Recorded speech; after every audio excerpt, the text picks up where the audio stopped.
There is a rule in Jujutsu Kaisen that is more dangerous than any cursed technique, more binding than any domain expansion. And most fans walk right past it without realizing. This one rule is the reason Gojo is sealed, the reason Mechamaru is dead, and the reason Sukuna was able to take Megumi's body. That rule is the binding vow. And today, we are breaking down every single one. A binding vow at its core is a contract, not written on paper, not signed with ink. It is carved into the fabric of cursed energy itself. You give something up, and in return, you gain something. The more you sacrifice, the more you receive. Break the vow, and the consequences are not a slap on the wrist. They are absolute. Cursed energy itself punishes you. There is no court, no negotiation. The universe simply collects what you owe. And in the world of Jujutsu, that debt is usually your life. But here is where it gets interesting. There are different types of binding vows, and each one operates on a completely different level of risk. Let us start with the most common one. The first type is a binding vow with yourself. This is where a sorcerer makes a deal with their own cursed energy. The most famous example is Nanami Kento. Nanami placed a vow on himself that limits his cursed energy output during regular working hours.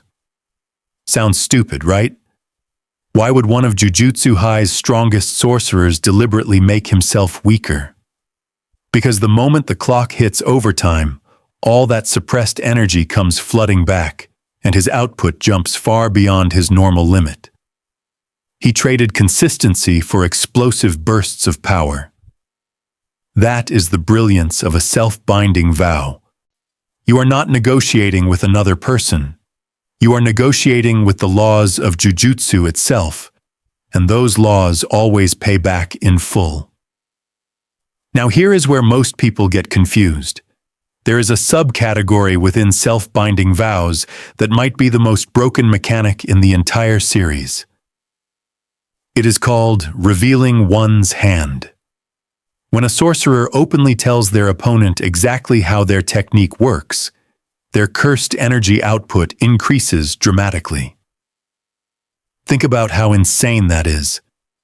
In any other anime, revealing your power is a death sentence. In Jujutsu Kaisen, it is a power-up. Why? Because you are sacrificing your strategic advantage, the element of surprise, and cursed energy rewards that sacrifice. Todo used this.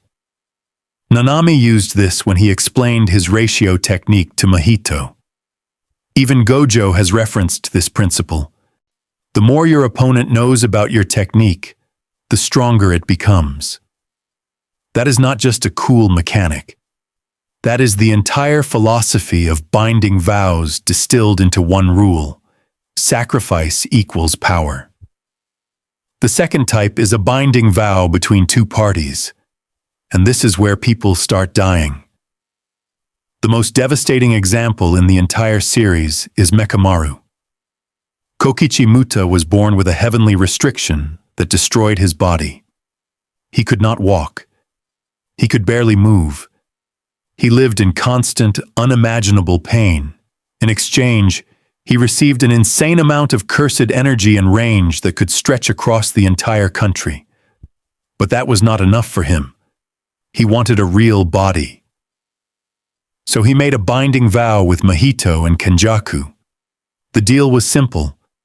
Mechamaru feeds them information about Jujutsu High, their students, their defenses, everything. In return, Mahito uses idol transfiguration to reshape his body and heal him completely. And it worked. For the first time in his life, Kokichi Muta stood on his own 2 feet. He felt sunlight on his real skin. He was free. And then he had to fight Mahito immediately after, because he knew the deal he made was going to get his friends killed. He died within hours of being healed. Hours.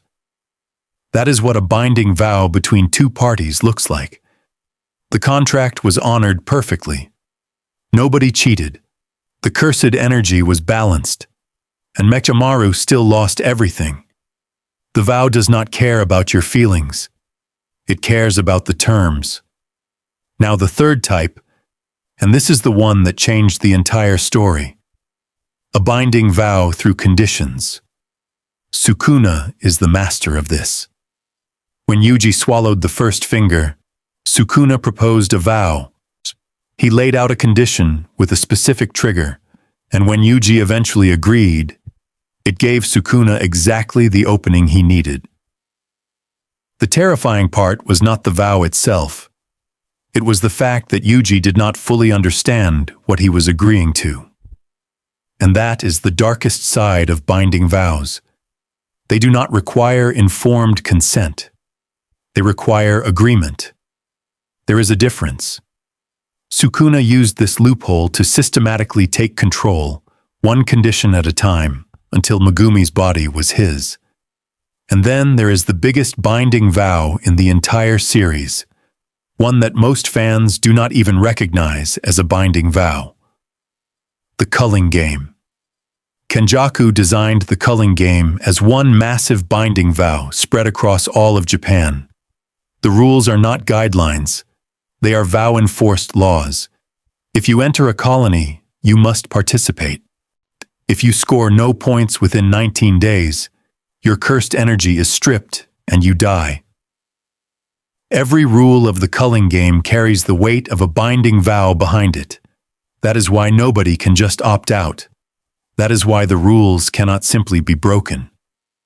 The entire game is a contract, and every sorcerer inside it has unknowingly signed. So when you zoom out and look at binding vows as a whole, you realize something. This is not just a power system mechanic. This is the thesis of Jujutsu Kaisen. Every character is trapped in some kind of contract. Gojo was sealed because of conditions that were set against him. Yuji is alive because of a deal he did not understand. Mechamaru died honoring a deal that healed him. The entire Culling Game exists because one man turned all of Japan into a contract. In Jujutsu Kaisen, power is never free. And the moment you forget that, you have already signed something you cannot take back.